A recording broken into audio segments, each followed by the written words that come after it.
Hello everybody, welcome back. Today I want to talk about and hopefully offer a solution to one of the major struggles that guitarists and musicians of all levels face. And also I think that nowadays it's more of a struggle than when I started out. This is not a video about how things were better before the internet or social media, but it is a video about optimizing and making the most out of whatever time we do have. Hopefully we'll also offer a new perspective for you on the astounding potential for progress that you have. I think we can all agree that the more time you spend on the instrument, or better said, the more quality time you spend on the instrument, the better.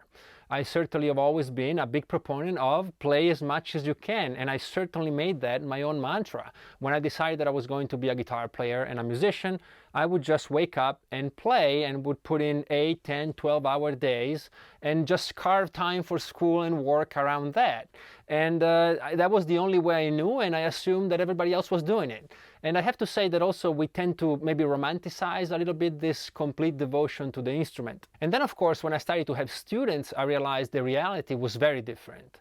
I've had hundreds and hundreds of students through the decades of all countries with different styles, goals, ages, levels. It doesn't matter. For the vast majority of them, we'd be lucky if they could put in maybe an hour, 3 or 4 days a week. And actually for a lot of students it would be significantly less than that. So if this is the reality, how do we maximize progress? How do we make the most of limited time? I can't tell a student to play 10 hours a day or even 2 if it's not realistic for them. And it's not laziness, it's not lack of motivation. Actually it's quite the opposite. Because I find the main barrier for students, it's actually a well-meaning one. You know, if I can put in some serious work, if I can put in some time today, I won't even bother. I'll do it when I can actually dedicate myself fully to it. And I've been certainly, as I said, guilty, as many others, of romanticizing this slaving away at your instrument thing, of dying with your guitar on, and maybe to the detriment of other ways that can also work and actually be much more compatible with people's lives. So in the hope of converting some of you and hopefully eventually help you become better players and enjoy playing more, which is actually the whole point of this channel throughout the years, I will like to present to you today 2 different scenarios that will hopefully illustrate the importance and the benefits that you can get from just shifting your perspective on practice a little bit. And don't worry, I'm not a YouTube bro who will tell you to wake up at 4 in the morning and practice guitar before you go to work and wake your inner guitar warrior and all that nonsense. We'll try to keep it real and realistic and most importantly, sustainable. So in my first scenario, I have a student who has a job and a family life, or maybe he's a college student who has a job to pay for his studies. You know, somebody that's pretty busy, and during the week, they find it hard to find the time to practice, but they put in 2 hours every Saturday and 2 hours every Sunday. That's a total of 4 hours a week, which is quite respectable, more than most students would actually play. And so we have 4 hours a week divided into 2 big sessions on Saturday and Sunday.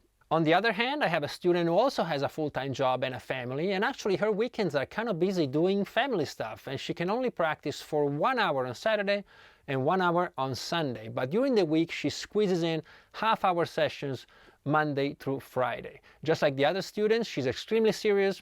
Her phone is off, her computer is off when she practices. She means business, and the only difference is her practice is 2 hours during the weekend, plus 2.5 hours during the week, so 4.5 hours this time, but spread out into shorter sessions. So we have student 1, 4 hours a week, student 2, 4.5 hours a week. You might be saying, well, that's only a 30 minutes difference. What's the big deal?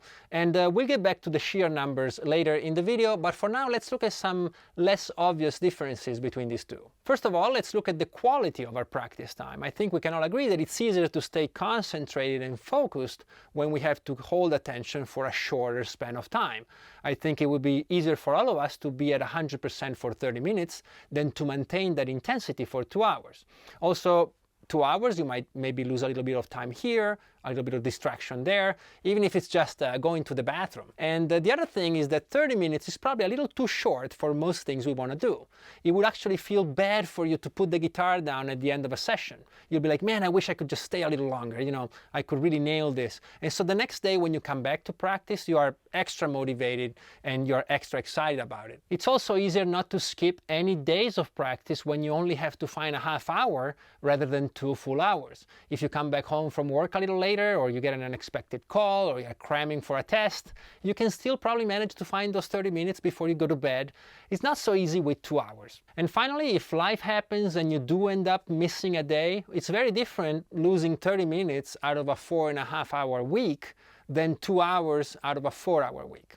It's actually a very big difference. And hopefully these few considerations we talked about are already starting to change maybe a little bit your perspective on how we approach guitar practice. Now let's get back to actual numbers, to the sheer amount of hours. Let's be generous and assume same practice quality, same concentration, same motivation, nobody ever skipping a day, same exact circumstances. Well, the first student who had 4 hours a week times 52 weeks will give you 208 hours of practice a year, and the second student who practices for 4.5 hours a week would get 234 hours a year. That is, of course, 26 extra hours per year. Now imagine what you could do with 26 more hours of high intensity, high focus practice.